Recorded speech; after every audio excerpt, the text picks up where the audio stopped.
અને આપણા જયશ્રીબા વિવિધ લોકની ગુરુજીની જે યાત્રા કરી એનું ધર્મલાભ આપે છે.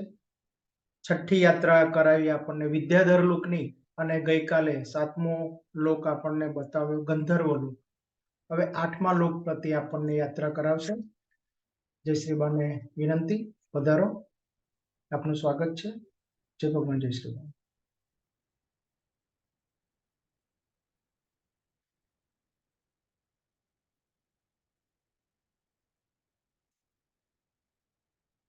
सूक्ष्म स्वरूपे विराजित पूज्य दादाजी, पूज्य बापूजी, पूज्य गुरुजी ना चरणों में साष्टांग दंडवत प्रणाम।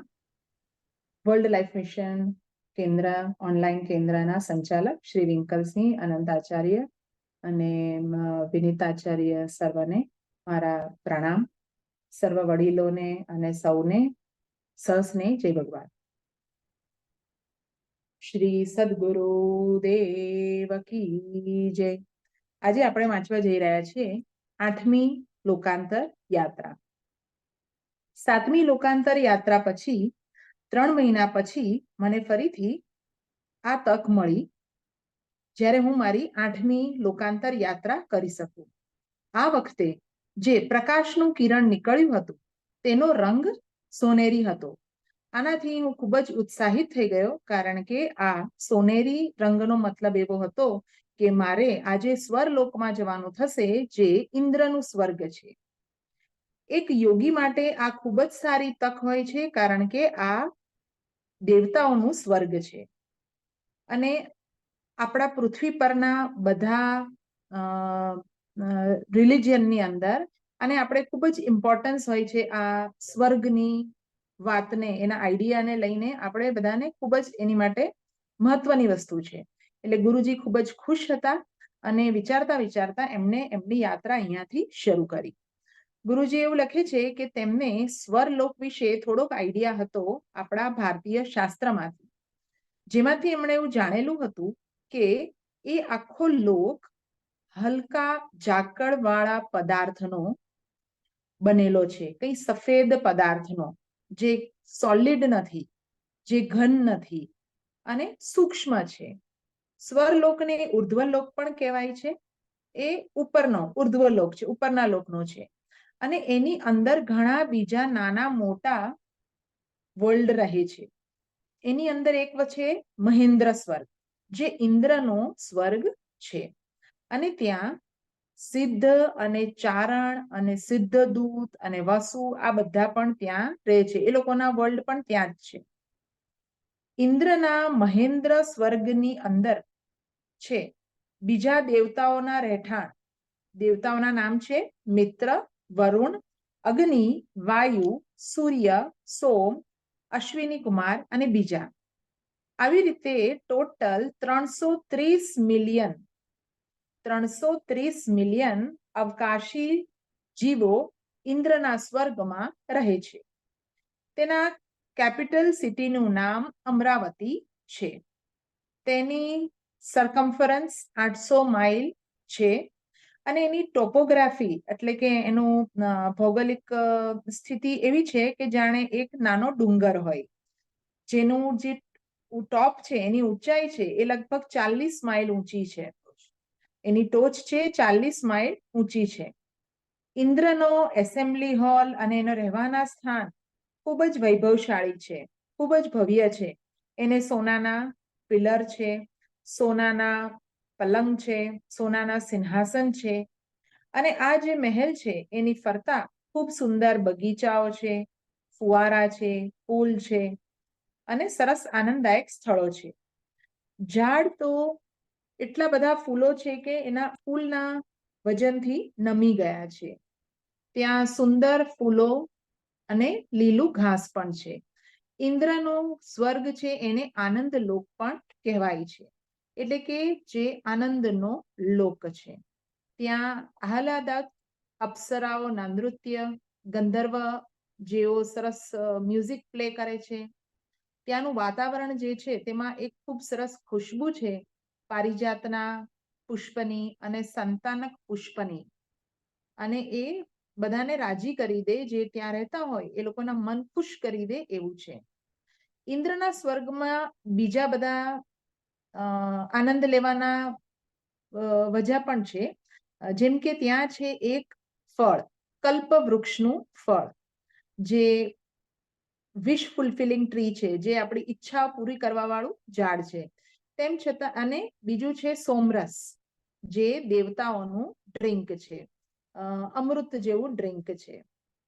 હવે આ જે સ્વર્ગ છે એ તો ઊંચા લેવલના અવકાશી જીવો માટે છે, પણ ક્યારેક આપણા જેવા મનુષ્ય પણ એટલા નસીબદાર હોઈ શકે કે તેઓ આ સ્વર્ગ જોઈ શકે અને ત્યાંના આનંદ માણી શકે. ઘણા પ્રગતિ કરેલા યોગીઓ, ખૂબ જ ઉપરના દરજ્જાના યોગીઓએ આવા ત્યાંના વિઝિટ કરેલી છે, ત્યાં સ્વર્ગની વિઝિટ કરેલી છે, જીવતે જીવ સ્વર્ગ નિહાળ્યું છે.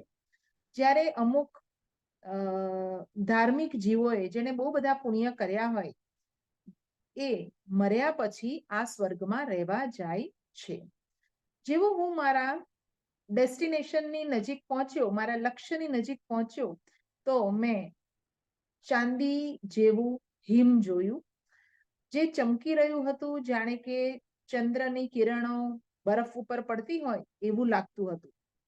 આ દ્રશ્ય, આ નજારો ખૂબ જ ઠંડો અને એકદમ પવિત્ર લાગતો હતો, ચંદ્ર જેવો.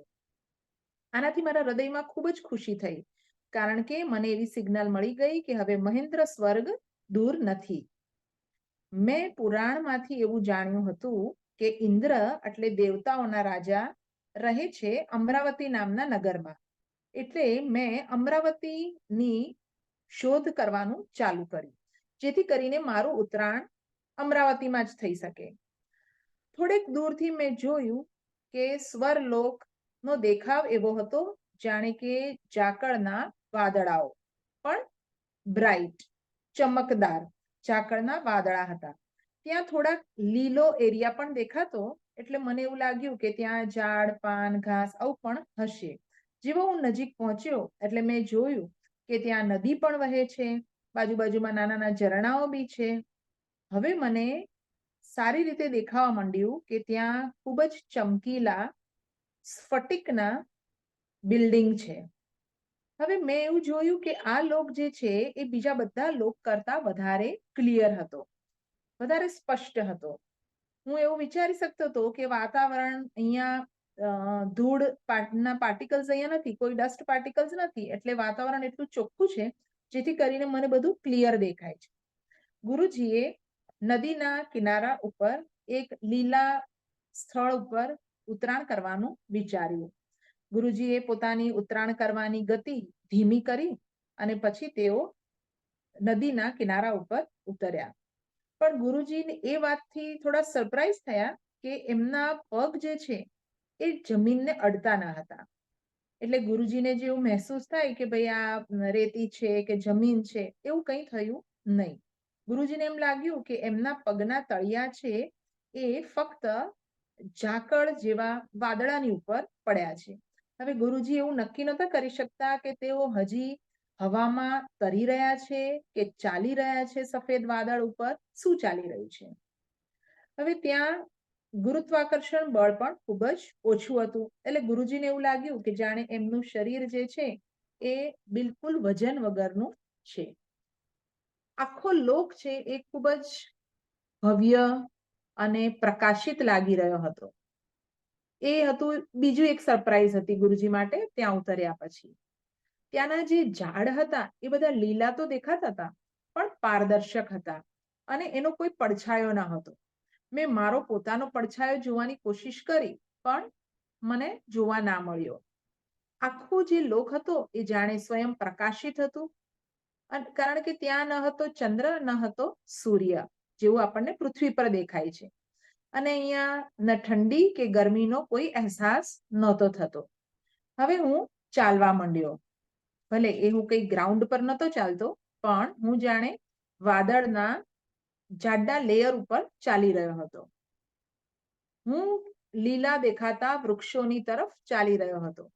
મેં એવું જોયું કે વૃક્ષોની નીચે કોઈ માટી નથી, આ વૃક્ષો પણ છે તે વાદળના એક જાડા લેયરની ઉપર ઊભા છે. ત્યાં વૃક્ષો હતા, વેલ હતા, થોડા જાડી ઝાંખરા પણ હતા, પણ એકેયની નીચે માટી ન હતી જેવી આપણી પૃથ્વી ઉપર હોય છે. મેં થોડું ઘાસ કાઢીને જોયું, પણ નીચે કોઈ માટી મને ના દેખાઈ. ત્યાં થોડા નાના નાના રસ્તાઓ બનાવેલા હતા જે બગીચામાં લઈ જતા હતા, પણ એ જે નાના ફૂટપાથ જેવા રસ્તા હતા એની નીચે પણ માટી ન હતી. એ પણ બધા થીક વાદળાની ઉપર જ બધું સેટિંગ હોય એવું લાગતું હતું. હવે ગુરુજી એવું કહે છે કે મને સમજાયું કે ભાઈ આખો લોક આટલો પ્રકાશિત કેમ છે, કારણ કે ત્યાં તો માટી નથી અને નથી કોઈ ડસ્ટ પાર્ટિકલ, અને બધું જ પારદર્શક છે અને ડસ્ટ ફ્રી છે. આ બધી વાત ગુરુજીને બહુ સરપ્રાઇઝિંગ લાગી. હવે ગુરુજી બગીચાની નજીક ગયા. ત્યાં છે તે બહુ બધા સિસ્ટમેટિક વેરાયટી ઓફ ફૂલના પ્લાન્ટ્સ હતા, ખુશબુદાર ફૂલો હતા. ગુરુજી જેવા નજીક પહોંચ્યા તો ત્યાં એમને એક સ્પેશિયલ વનરાજી દેખાણી. ત્યાં બહુ બધા વેલ લાગેલી હતી અને ત્યાં કોઈ એક વ્યક્તિ હતી જે આ બધા વેલની સેવામાં લાગેલા હતા. એટલે ગુરુજીએ એમને પ્રણામ કર્યા અને એવું કીધું કે ભાઈ હું પૃથ્વી પરથી આવ્યો છું અને અહીંયા આવવાની આ જે તમારો આટલો સરસ લોક છે એમાં મારી પહેલી વિઝિટ છે. હું તમને એવું પૂછી શકું કે તમે કોણ છો? એટલે એમણે જવાબ આપ્યો કે ભાઈ હું સોમ ગંધર્વ છું અને મારું નામ શૈલુષ છે અને મારું અહીંયા કાર્ય છે કે હું આ બગીચાની દેખરેખ રાખું અને હું સોમરસ પણ બનાવું. એટલે ગુરુજી એવું કીધું કે અહીંયા જે ઝાડ છે ને આ વેલ છે ને આ બીજા નાના નાના છોડવા છે એ બધા પૃથ્વી પર હોય એના કરતા બહુ અલગ છે. એટલે શૈલુષે કીધું કે હા, તમે સાચા છો. એનું કારણ એવું છે કે પૃથ્વી ઉપર તો માટી છે અને તમે પાણી પાવ છો જેથી કરીને તમારા છોડવા ઉગે, પણ અહીંયા તો ન તો માટી છે ન વરસાદ છે, પણ અહીંયા બધું કાયમી આવું જ રહે છે. અહીંયાના ફૂલો પણ વર્ષો સુધી એકદમ ફ્રેશ રહે છે. એને તોડી લીધા પછી વર્ષો સુધી કરમાતા જ નથી. એટલે ગુરુજીએ શૈલુષને પૂછ્યું કે મેં પૃથ્વી ઉપર ફેમસ કલ્પવૃક્ષની વિશે સાંભળ્યું છે, તો એ ઝાડ તમારા બગીચામાં હોય તો પ્લીઝ મને બતાવશો? એટલે શૈલુષે કીધું ના, આ બગીચામાં કલ્પવૃક્ષ નથી. કલ્પવૃક્ષ માટેના બીજા જુદી એની વનરાજી હોય છે અને એ અહીંયા નથી, એ થોડા ઉપરના રિજનમાં છે જ્યાં દેવતાઓ રહે છે. અને આ જે સ્વર્ગનો આ જે હિસ્સો છે ને એ થોડી ઓછી હાઈટ ઉપર છે. જે અપ્સરા અને ગાયક ગંધર્વો છે એ વચ્ચેની હાઈટ ઉપર રહે છે અને તેઓ દેવતાઓને એન્ટરટેનમેન્ટ પ્રોવાઈડ કરે છે. અને ત્યાં તમને કલ્પવૃક્ષના બગીચો જોવા મળશે. આ જે નીચેનું રીજન છે ને એમાં તો ફક્ત ફૂલ છોડવાળા બીજા પ્લાન્ટ્સ ને એવું બધું જોવા મળશે, પણ તમને કલ્પવૃક્ષ જોવા મળશે નહીં. એટલે ગુરુજીએ શૈલુષને વિનંતી કરી કે તમે મને સોમનો પ્લાન્ટ બતાવશો? આ બગીચાની અંદર મેં કોઈ દિવસ જોયું નથી, એટલે કદાચ હું જોઈશ ને તો પણ એને ઓળખી નહીં શકું. એટલે શૈલુષે કીધું આવો મારી સાથે, હું તમને એની વેલ બતાવું છું. આવા શબ્દ સાથે એ આગળ ચાલ્યા અને ગુરુજી એમની પાછળ ચાલ્યા. 100 ડગલા ચાલ્યા પછી તેઓ ઊભા રહ્યા. એક 6 ફૂટના સ્ટેન્ડ હતા જે 3 એકર જમીન એરિયા રોકી રહ્યા હતા. અને ત્યાં એ 3 એકર જમીનની એરિયાની અંદર આવા બહુ બધી વેલો લાગેલી હતી જેના એકદમ લાલ કલરના પાંદડા હતા. આ જે વેલ હતી એને કોઈ ફૂલ નહોતું અને કોઈ ફળ ન હતું. હવે આ જે વેલ હતી એને પોઈન્ટ કરીને શૈલુષે કીધું કે આ છે સોમનું પ્લાન્ટ અને આનું જ્યુસ જે છે તે સોમના પત્તાઓના એના પાંદડાઓમાંથી બનાવવામાં આવે છે. એને બીજા થોડા ફ્રૂટની સાથે પણ મિક્સ કરે અને પછી એને આથો આવવા દે અને પછી છેલ્લે જે તૈયાર થાય તેનું નામ સોમરસ, જે દેવતાઓનું સ્પેશિયલ ડ્રિંક છે. ગુરુજીએ પૂછ્યું કે આ ડ્રિંકની એવી રીતે શું ખાસિયત છે કે એ દેવતાઓનું ફેવરેટ ડ્રિંક છે, પીણું છે? એટલે શૈલુષે કીધું કે ભલે એમાંથી થોડોક નશો છે પણ એ એવું કંઈ નુકસાનકારી નથી જેવી કે પૃથ્વી પર મળતી શરાબ. અને ઉલટાનું સોમરસથી તો યુવાની આવે અને આયુષ્યમાં વધારો થાય. એટલે ગુરુજી એવું કીધું કે તો પછી કલ્પવૃક્ષની શું ક્વોલિટી છે, એની શું લાક્ષણિકતા છે? એટલે શૈલુષે એવું કીધું કે કલ્પવૃક્ષ છે એનાથી પણ તમને સારી હેલ્થ મળે, શક્તિ મળે અને નવું જોમ મળી જાય. જે એ ખાય તેને ભૂખ ના લાગે, જેવી તમને મનુષ્યોને પૃથ્વી પર ભૂખ લાગે છે ને એવી ભૂખ ના લાગે. એટલે ગુરુજીએ શૈલુષનો આભાર માન્યો, જે એમને આટલી ઇન્ફોર્મેશન આપી, અને પછી એમનાથી અલગ પડ્યા. હવે ગુરુજીએ વિચાર કર્યો કે મારે પેલો વચ્ચેની હાઈટ સુધી જવું જોઈએ. એટલે ગુરુજી સ્લોપ ઉપર ચડવા માંડ્યા. પણ એ ચડવામાં કઈ કષ્ટ પડ્યો નહીં, કારણ કે ત્યાં ગુરુત્વાકર્ષણ બળ કંઈ લાગતું ન હતું. થોડીક વારની અંદર સ્લોપ છે એ ફ્લેટ જગ્યા આવી ગઈ, એટલે ગુરુજીને હવે વધારે ચડવાની જરૂર પડી નહીં. ગુરુજીએ જોયું કે એક ખૂબ સુંદર નેચરલ સ્પોટ આવી ગયો હતો, અને ગુરુજીએ આગળ ચાલવાનું ચાલુ કર્યું તો ત્યાં એક નાનું એવું તળાવ હતું, એકદમ ચોખ્ખા પાણી, અને એના કિનારા ઉપર ખૂબ સુંદર ફૂલછોડ ઉગેલા હતા. અને આ જે ફૂલછોડ હતા એની પાછળ થોડા મોટા ઝાડ હતા, જેની હાઈટ 6 થી 8 ફીટ હતી, અને એની પાછળ હજી બીજા વધારે ઊંચા ઝાડ હતા. અને કોક ઝાડ ઉપર ફળ લાગેલા હતા, અને બાકી કોઈ શોના જ ઝાડ હોય એવું લાગતું હતું. આખું વાતાવરણ છે એ ખૂબ જ સુંદર હતું. ઘણા પક્ષીઓનો સરસ ગાન સંભળાઈ રહ્યો હતો, ઠંડી હવા વહી રહી હતી, અને સુંદર ફ્લાવર્સની ખુશ્બુ પણ ફેલાઈ રહી હતી. ક્યારેક ક્યારેક કોયલનો ટહુકો પણ સંભળાતો હતો. ગુરુજીએ થોડુંક આગળ જોયું તો એમને 3 સ્ત્રીઓ તેમની તરફ આવતી દેખાઈ. ગુરુજીએ સોમગંધર્વ પાસેથી તેવું જાણ્યું હતું કે આ જે વચ્ચેનો હાઈટ વાળો સ્વર્ગનો હિસ્સો છે એ કોનું રહેઠાણ છે? એ ગંધર્વ, ગાયક ગંધર્વનું અને અપ્સરાનું રહેઠાણ છે. એટલે ગુરુજીએ એવું અનુમાન કર્યું કે જે સ્ત્રીઓ એમની તરફ આવી રહી છે એ કદાચ અપ્સરા હશે. એટલે ગુરુજી થોડા એલર્ટ થઈ ગયા, અને એ ગુરુજી જઈ અને બાજુમાં થોડા જાડી ઝાંખરા જેવું હતું એની પાછળ છુપાઈ ગયા. એવું વિચારીને કે કદાચ પેલી સ્ત્રીઓએ ગુરુજીને જોયા નહીં હોય, એટલે ગુરુજી ચૂપચાપ ત્યાં ઉભા રહી ગયા કે તેઓ બાજુમાંથી પાસ થઈ જાય અને ગુરુજીને જોવે નહીં. પણ જેવા તેઓ નજીક આવ્યા એટલે ગુરુજી થોડા નર્વસ થઈ ગયા. એમને થોડી હિંમત ભેગી કરી લીધી કે હવે જે થશે તે જોયું જશે. હવે પેલા વધારે નજીક આવ્યા એટલે એમાંની એક સ્ત્રીએ બીજી સ્ત્રીને કહ્યું, ઉભા રહો દાસી, અહીંયા ઉભા રહો. મેં દૂરથી જોયું હતું કે અહીંયા કોઈક એવી વ્યક્તિ કે જે અવકાશી નથી એ અહીંયા ક્યાંક છુપાઈ રહી છે, અને મારે આ મારો ડાઉટ છે એની મારે ચકાસણી કરવી છે. ગુરુજીએ આ વાત સાંભળી એટલે ગુરુજીને એવું લાગ્યું કે હવે અહીંયાથી કંઈ છટકવાનો ઉપાય તો છે નહીં. તરત જ બોલવાવાળી વ્યક્તિ જે છે એકદમ ગુરુજીની સામે આવીને ઊભી રહી ગઈ.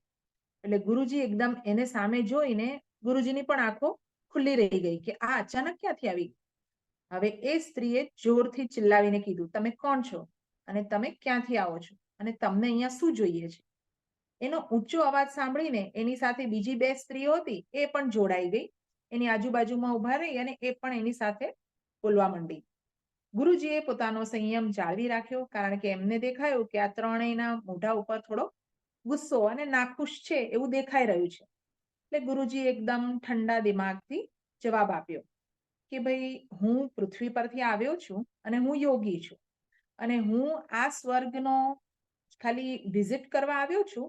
આ મારી સાધનાના એક ભાગ રૂપે હું આવ્યો છું, અને મારે ફક્ત એવું જાણવું છે કે અહીંયા લોકો કેવી રીતે જીવે છે, અને જો પોસિબલ હોય તો મારે રાજા ઇન્દ્રની સભા જોવી છે, અને તમે મારો ભરોસો કરો, મારા કોઈ બીજા ખરાબ ઈરાદા નથી. હવે પેલી સ્ત્રી હતી એ થોડી ઠંડી પડી ગઈ, અને હવે થોડા ધીમા અવાજમાં બોલવા માંડી કે ઓ પવિત્ર સંન્યાસી, મને માફ કરો, મેં તમારી ઉપર ગુસ્સો કર્યો. તમે તો ખૂબ સારા અને સ્ટ્રેટ ફોરવર્ડ માણસ લાગો છો. તમે મને કહો કે હું તમારી સેવા કેવી રીતે કરી શકું, અને હું તમને પ્રોમિસ આપું છું કે હું તમારી બધી રીતે સહાય કરીશ, અને હું તમને બતાવીશ કે અમે અહીંયા કેવી રીતે રહીએ છીએ, અને હું તમને ઇન્દ્રની સભામાં પણ લઈ જઈશ. અને હું એવું સમજુ છું કે તમે તો ખૂબ જ તપ કર્યું હશે, તમે બ્રહ્મચર્યનું પાલન કર્યું હશે, અધરવાઇઝ તમે આ સ્વર્ગ સુધી પહોંચી શકો જીવતા જીવ એવું બની શકે નહીં. હું મારી જાતને ખૂબ જ ભાગ્યવાન સમજુ છું કે મને તમારા જેવા પ્રબુદ્ધ યોગીની સેવા કરવાનો મોકો મળ્યો છે. તમે મને તમારી દાસી ગણો. ગુરુજીને થોડીક શાંતિ થઈ કે હવે આનો એટીટ્યુડ થોડો બદલાયો છે. એટલે ગુરુજીએ પણ થોડાક એના વખાણ કરવાની ચાલુ કર્યા. ગુરુજીએ કીધું કે તમે તો મૂર્ત સ્વરૂપ છો, નમ્રતાનું, અ કરુણાનું, ક્ષમાનું અને બીજા બહુ બધા ગુણો છે તમારી અંદર. હું મારી જાતને નસીબદાર સમજુ છું કે હું તમારા જેવા સારા વ્યક્તિને ગાઈડ તરીકે અહીંયા મળ્યો અને અહીંયા આ લોકમાં આવ્યા પછી મારે કોઈ પ્રયત્ન નથી કરવો પડ્યો અને તેમ છતાં તમે મળી ગયા છો મને. એટલે એને જવાબ આપ્યો કે હું તો તમારો ઉપકાર માનું છું કે તમે મારી વિનંતીને સ્વીકાર કર્યો. હવે આવો, તમે મારી સાથે આવો મારા રહેઠાણ પર અને તમે મને મોકો આપો કે હું તમારી આગતા સ્વાગતા કરી શકું. એટલે ગુરુજીએ માથું હલાવ્યું અને તે આગળ ચાલી એક ઊંચા અને સ્ફટિકમય બિલ્ડિંગ જેનો શેપ ટાવર જેવો હતો ત્યાં લઈ ગઈ. એ ગુરુજીને એના ગ્રાઉન્ડ ફ્લોર ઉપર લઈ ગઈ. ત્યાં એક મોટો ગોળાકાર હોલ હતો. એને ગુરુજીને સરસ મજાના મોટા સિંહાસન પર બેસાડ્યા. ગુરુજી ત્યાં બેઠા.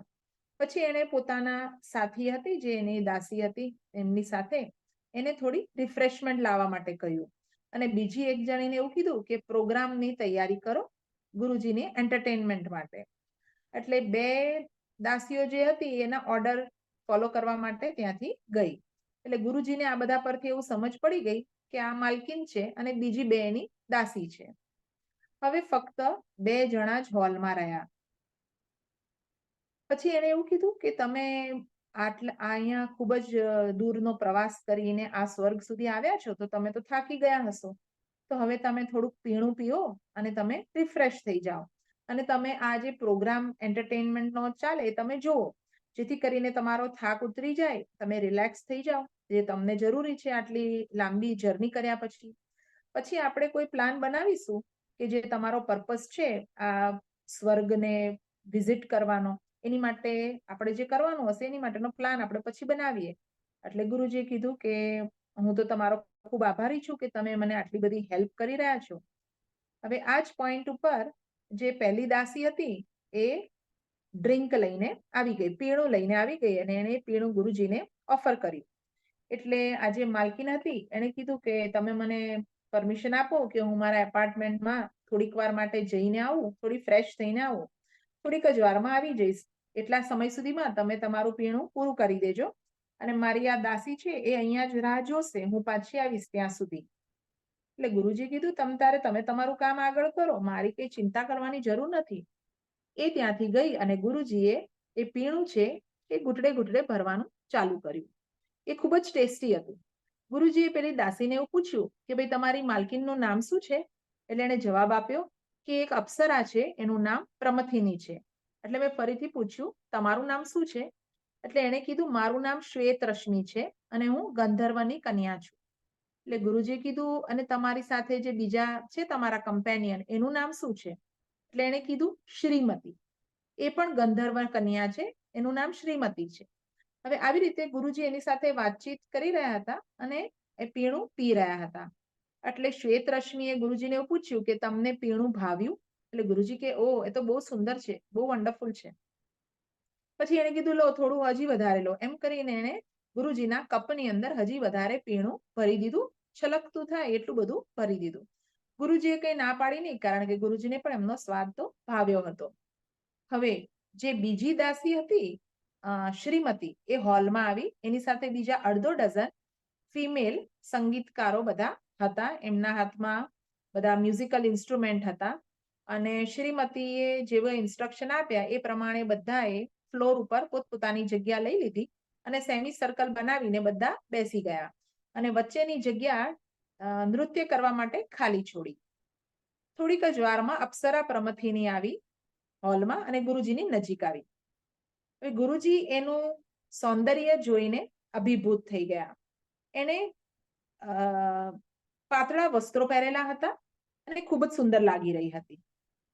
તેની ખૂબ જ સુંદર સ્માઇલ હતી અને સુંદર આઈબ્રોઝ હતી. એના ખૂબ સરસ દાંત હતા. એવી કોઈ વસ્તુ એની અંદર મિસિંગ ન હતી. જે સુંદરતા જેને કહેવાય એમાંનું કશું એની અંદર ખૂટતું ન હતું. એ એટલી સુંદર હતી. અને ગુરુજીને એવું લાગ્યું કે ગુરુજીનું હૃદય છીનવી રહી છે. ગુરુજીને અપ્સરાઓના મોહક પાવર વિશે ખબર હતી, એટલે ગુરુજીએ પોતાની ઇન્દ્રિયો પર સંયમ જાળવી રાખ્યો. થોડી વાર રહીને એને કીધું કે હવે હું તૈયાર છું તમને થોડી એન્ટરટેનમેન્ટ આપવા માટે, અને મારી નૃત્યની જે કળા છે એ હું તમારી સામે પેશ કરીશ. આવા શબ્દ સાથે એ જે પેલી ખુલ્લી જગ્યા હતી હોલમાં, ત્યાં જઈ અને એને પોતાનું નૃત્ય ચાલુ કર્યું. જે બધા મ્યુઝિશિયન હતા એ લોકોએ પોતાના મ્યુઝિકલ ઇન્સ્ટ્રુમેન્ટ પ્લે કર્યા. વીણા હતી, બાંસુરી હતી, ડ્રમ હતા. પછી જે ગંધર્વ કન્યા શ્રીમતી હતી એને ખૂબ સુંદર અવાજમાં ગીત ગાયું, અને અપ્સરા પ્રમથિનીએ ખૂબ જ સુંદર નૃત્ય કર્યું. હવે ગુરુજી આ બધું જોવામાં એકદમ એન્ગ્રોસ્ડ હતા, એ ખોવાઈ ગયા એની અંદર. એટલી વાર શ્વેત રશ્મિએ ગુરુજીનો ગ્લાસ ભર કર્યા કર્યો. આ બાજુ ડાન્સ ચાલુ રહ્યો. પ્રમથિનીએ નૃત્ય કરતા કરતા પોતાના ઉપરના વસ્ત્ર કાઢી નાખ્યા. બીજી એક વ્યક્તિએ એ વસ્ત્ર ઉઠાવીને સાઈડમાંથી હટાવી લીધા, જેથી કરીને પગમાં ના આવે. પ્રમથિનીએ કમર પરના વસ્ત્ર ફક્ત પહેરીને નૃત્ય ચાલુ રાખ્યું. ગુરુજી એવું લખે છે કે એ આટલી યાત્રાઓ કરી એમાં આની જેટલી સુંદર બીજી કોઈ સ્ત્રી જોઈ ન હતી. એ ખૂબ જ સુંદર હતી, નાજુક હતી, અને જાણે વશીકરણ એનામાં હતું એવું લાગી રહ્યું હતું. હવે ગુરુજી એની સામે જોઈ રહ્યા હતા, અને થોડીક વાર માટે એમને લાગ્યું કે ગુરુજી એવું ભૂલી ગયા કે ક્યાં છે અને આજુબાજુમાં શું થઈ રહ્યું છે. આ હતી પ્રમથિનીની સૌંદર્યની કમાલ, અને બીજું હતું પેલું શ્વેત રશ્મિએ જે પીણું આપ્યું હતું એની અસર થઈ રહી હતી ગુરુજીના દિમાગ ઉપર. ગુરુજીને એવો આઈડિયા ન રહ્યો કે ક્યારે નૃત્ય પૂરું થયું અને બધા મ્યુઝિશિયને હોલ છોડી દીધો, અને ગુરુજી કોઈ એક પોઈન્ટ ઉપર થોડા બેભાન જેવા થઈ ગયા. હવે જ્યારે ધીરે ધીરે ગુરુજીને ભાન આવ્યું ત્યારે ગુરુજીને એમ લાગ્યું કે તેઓ ઘણા કલાકોથી સૂતા હોય, હજી એમની આંખો બંધ જ હતી. પણ હવે જેવું થોડું થોડું હોશ આવી રહ્યું હતું, તેમના કાનોએ થોડાક શબ્દ પકડ્યા. એ શબ્દ હતા બે સ્ત્રીઓની વચ્ચે. એમાંથી એક જણીએ કીધું કે આ મૂર્ખ સન્યાસી એવું સમજે છે કે બહુ મોટો યોગી છે, અને એણે પોતાની ઇન્દ્રિયોની લગામ બરાબર ખેંચી રાખી છે. પણ હું એવું સાબિત કરી દઈશ કે આ કોઈ સારો સારથી નથી, અને લગામ એના હાથમાંથી છૂટી રહી છે. અને આપણા જે ભગવાન ઇન્દ્ર છે ને, એમને બી કાયમ ચિંતા જ રહે છે આવા સન્યાસીઓની. એટલે એમની એવી ઈચ્છા હોય છે કે આમને એવી રીતે આપણે મોહિત કરી દઈએ અને એમની સિદ્ધિઓ બધી નષ્ટ થઈ જાય.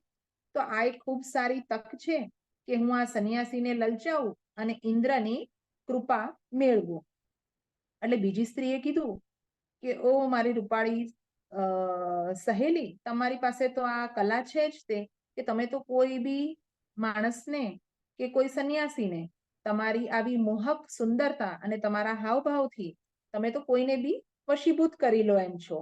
અને એમાં કામદેવની પણ ઈચ્છા હોય એટલે તમે તો શ્યોરલી આમાં સક્સેસફુલ જ થઈ જાઓ.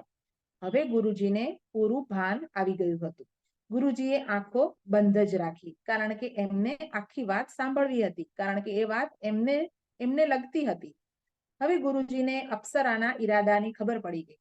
ગુરુજીએ ધીરેથી આંખો ખોલી અને પછી આમ ચોંકી ગયા હોય એવી રીતે પૂછ્યું કે ભાઈ હું ક્યાં છું? આ કોનું ઘર છે? હું અહીંયા કેવી રીતે આવી ગયો? પ્રમથિની ગુરુજીની બેડની નજીક આવી જ્યાં ગુરુજી સૂતેલા હતા, અને પછી આવીને એવું કીધું કે ઓ પવિત્ર સન્યાસી, તમે ચિંતા ના કરશો, તમે સૂઈ ગયા હતા કારણ કે તમે તો થાકી ગયા હતા આટલી દૂરની જર્ની કરીને આવ્યા એટલે.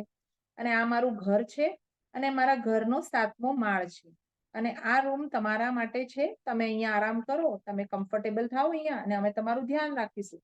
તમે અહીંયા રિલેક્સ કરો. તમને કશું ખાવું છે? એટલે ગુરુજીએ કીધું કે ના, આભાર.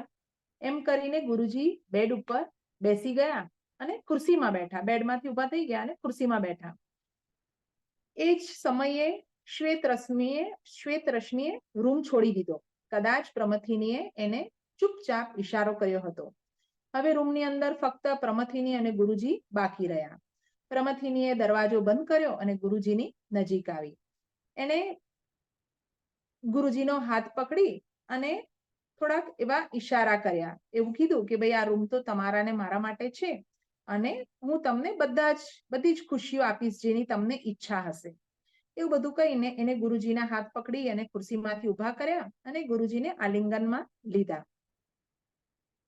થોડીક મોમેન્ટ માટે ગુરુજીને એવું લાગ્યું કે મારે મારી જાતને બરાબર મારી ઇન્દ્રિયોને સંયમમાં રાખવી પડશે, નહીં તો આ અપ્સરા વધારે આગળ વધશે.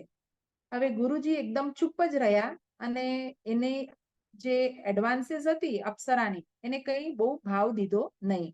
એટલે એને થોડું ખરાબ લાગ્યું, અપ્સરાને થોડું ગમ્યું નહીં. એટલે એને કીધું કે તમે આવા કેમ છો, કે તમને હું શું સારી સ્ત્રી લાગતી નથી?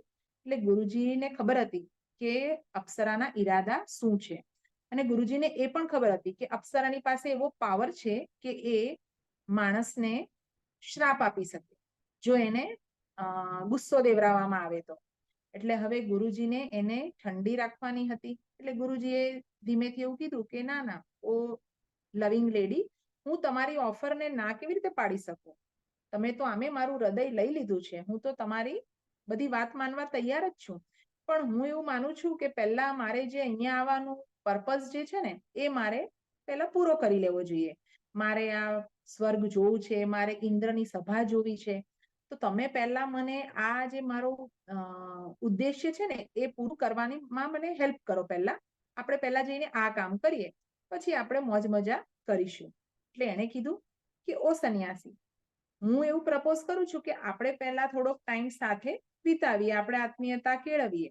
અમે અપ્સરાઓ છે ને બહુ જ ધ્યાનપૂર્વક મનુષ્યની સાથે અમારો વ્યવહાર કરીએ છીએ અને હું તમને મેં જેવી પ્રોમિસ આપી છે એવું હું તમારી હેલ્પ તો કરીશ, પણ પહેલા હું તમારો પ્રેમ છે એની પરીક્ષા કરીશ અને હું તો તમારી સેવામાં ઊભી જ છું. તમારી જે ઈચ્છા છે એ બધી પૂરી કરીશ અને તમારા જે બી કંઈ પ્રોબ્લેમ હશે બધાનું સોલ્યુશન મારી પાસે મળી જશે. તમારે એની માટે કોઈ અઘરી તપસ્યા કરવાની જરૂર નથી. મેં કીધું પ્રમથિની, હું સિરિયસ છું, હું જે વાત કહી રહ્યો છું અને હું સાચું કહું છું, તમે મારો ભરોસો કરો. એટલે પ્રમથિને કીધું કે મને તમારી વિશ્વસનીયતા ચકાસવા દો. આવા શબ્દ સાથે એને ગુરુજીને પથારી તરફ લઈ ગઈ અને ગુરુજી જાણે હિપ્નોટાઇઝ થઈ ગયા હોય એમ એની પાછળ ચાલ્યા. પછી એને ગુરુજીને બેડ ઉપર ધક્કો માર્યો અને થોડી આગળ વધવાની કોશિશ કરી. એ તો વાસનામાં અંધ બની ગઈ હતી અને એને પોતાના બધા વસ્ત્ર કાઢી નાખ્યા, બધા વસ્ત્ર ત્યાગી દીધા. હવે ગુરુજી એકદમ કન્ફ્યુઝ થઈ ગયા, કારણ કે આ તો ગુરુજીની ઉપર એક હુમલો થયો જેની ગુરુજીને એવી કોઈ અનુમાન ન હતું કે આવું કશું થશે. થોડીક મોમેન્ટ માટે ગુરુજીને એવું લાગ્યું કે હું એના પ્રેમાળ પેલાને જવાબ આપું, પણ તરત જ ગુરુજીને સદબુદ્ધિ આવી ગઈ અને એમણે પોતાની ઇન્દ્રિયો ઉપર સંયમ કેળવી લીધો. હવે ગુરુજીએ એને જોરથી ધક્કો મારી દીધો. એ હવામાં ઉડી અને પછી પૃથ્વી પર પડી. આ પરિસ્થિતિનો લાભ લઈને ગુરુજી દોડીને દરવાજો ખોલી અને રૂમની બહાર નીકળી ગયા. એમને એવું હતું કે હું આ પેલેસની બહાર નીકળી જાઉં. જેવો એમણે દરવાજો ખોલ્યો, એનો લેચ ખોલ્યો અને બહાર નીકળ્યા તો જોયું કે પ્રમિથિની અને એની 2 દાસીઓ રૂમની બહાર ઉભેલી હતી. એ ત્રણેય ભેગા થઈને ગુરુજીને પાછો ધક્કો માર્યો રૂમની અંદર અને દરવાજો બંધ કરી દીધો એમના મોઢા ઉપર જ. તે હવે ગુરુજીએ ફરીથી દરવાજો ખોલવાનો કોશિશ કરી, પણ ત્યાં એમની નવાઈ એવી થઈ કે દરવાજો જ ગાયબ થઈ ગયો. હવે ફક્ત દિવાલ હતી. જ્યાં દરવાજો ઊભો હતો ત્યાં પણ હવે દિવાલ હતી. હવે એમણે પાછળ ફરીને જોયું તો આખા રૂમની અંદર કોઈ દરવાજો હતો જ નહીં અને જે ફર્નિચર હતું, અપ્સરા હતી, એ બધું ગાયબ જ થઈ ગયું. આખો રૂમ ખાલી થઈ ગયો. ત્યાં કશું જ નહોતું, ફક્ત 4 દિવાલ હતી અને એક વેન્ટિલેટર હતું જે અમુક ફીટમાં પહોળું હતું. ડાયામીટર એનું એટલું મોટું હતું, અમુક ફીટ જેટલું, અને વેન્ટિલેટરમાં એકદમ મજબૂત ગ્રીલ લાગેલી હતી. હવે ગુરુજીને ખબર પડી ગઈ કે પ્રમથિનીએ ગુરુજીને પૂરી દીધા છે. અને શું કામ પૂર્યા છે? ઇન્દ્રની ફેવર મેળવવા માટે, ઇન્દ્રનો રાજીપો મેળવવા માટે. ગુરુજીએ પેલી ગ્રીલ તોડવાની કોશિશ કરી, પણ એ તો ખૂબ મજબૂત હતી. એટલે ગુરુજીને એમ લાગ્યું કે હવે તો મારે અહીંયાથી ભાગવું, છટકવું બહુ મુશ્કેલ છે. હું આ જેલમાંથી બહાર કેવી રીતે નીકળીશ? એટલે ગુરુજીએ દિવ્ય ગુરુ આપણા દાદા ગુરુદેવને પ્રાર્થના કરી અને જાણે એમને જવાબ મળ્યો પ્રાર્થનામાં, એવી રીતે એમને એક અલૌકિક અવાજ સંભળાયો, જેવું કહેતો હતો કે પેલા વેન્ટિલેટરની બહાર જો, હમણાં એક આકાશમાંથી પસાર થતો એક વ્યક્તિ આવી રહ્યો છે તને હેલ્પ કરવા માટે, અને તું એના ઇન્સ્ટ્રક્શન ફોલો કરજે. ગુરુજી તરત જ વેન્ટિલેટરની નજીક ગયા.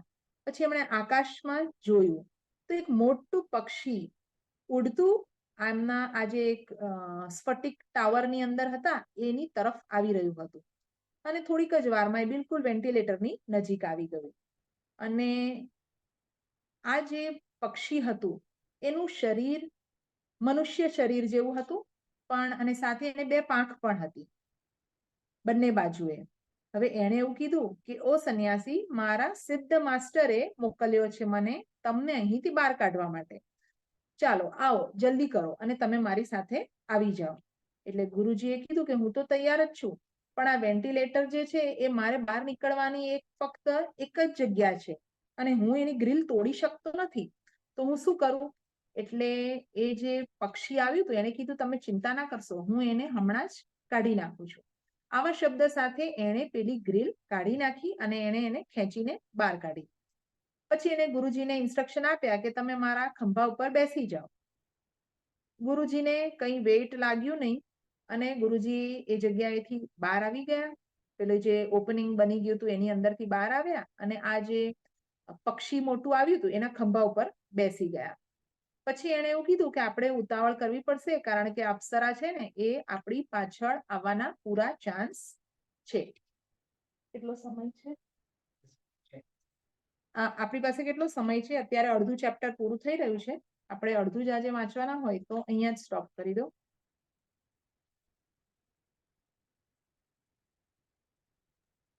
હાજી જય સલાહ.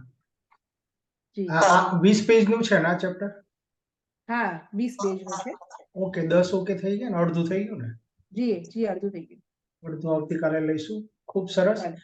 પેલું કેવું વાર્તાઓમાં સાંભળ્યું તું, હે ને? જી આપણે શાસ્ત્રોની બુકોમાં વાંચ્યું તું, અને એ આધ્યાત્મિક જે ફિલ્મો હતી ને એમાં પણ આપણે જોયું તું કે કસોટીએ થાય ઋષિઓની જે તપ કરે એની, પણ આ તો ગુરુજીએ જાતે અનુભૂતિ કરેલી છે. વિચાર કરો આપણે કેવા ગુરુના શિષ્યો છે, અને અત્યાર સુધી કોઈને ખબર પણ નથી પડી, હે ને? હા ગુરુજી સૂક્ષ્મ દેહમાં ફરીને કેટલે ફર્યા અને કેટલી કસોટીઓ થઈ છે એમની. આટલી બધી તપશ્ચર્યા કરેલા આપણને ગુરુ મળ્યા છે, એના વિહિત કર્મો કરતા રહીએ. જો જયશ્રીબા કેટલી મહેનત કરી અને એમને એક એક લીટી આપણને સમજાવે છે, હે ને? આપણને એમ હતું કે લોકાંતર બુકમાં શું હશે, પણ આ જો એક એક લીટી આપણને સમજાવે છે અને ખ્યાલ આવે છે, આમ રોમાંચિત કરી દે છે. આમ એમ કલાક ક્યાં નીકળી જાય છે ને ખબર નથી પડતી. ખૂબ સરસ જયશ્રીબા, આપનો ખૂબ ખૂબ ખૂબ ખૂબ આભાર વર્લ્ડ લાઈફ મિશન તરફથી. કાલે પુનઃ પધારજો. જી, આભાર તો વ્યક્ત ના કરવાનો હોય આચાર્યજી, મારું પણ સદભાગ્ય છે અને હું મારી એબિલિટી પ્રમાણે કોશિશ કરી રહી છું. તો આપ સૌને ગમે એવી આશા રાખું છું. બાકી મારી ભૂલચૂક થતી હોય એની માટે મને ક્ષમા કરજો. સર્વને સહસને જય ભગવાન. જય ભગવાન. ખૂબ સરસ. જી. વિંકલસિંહજી.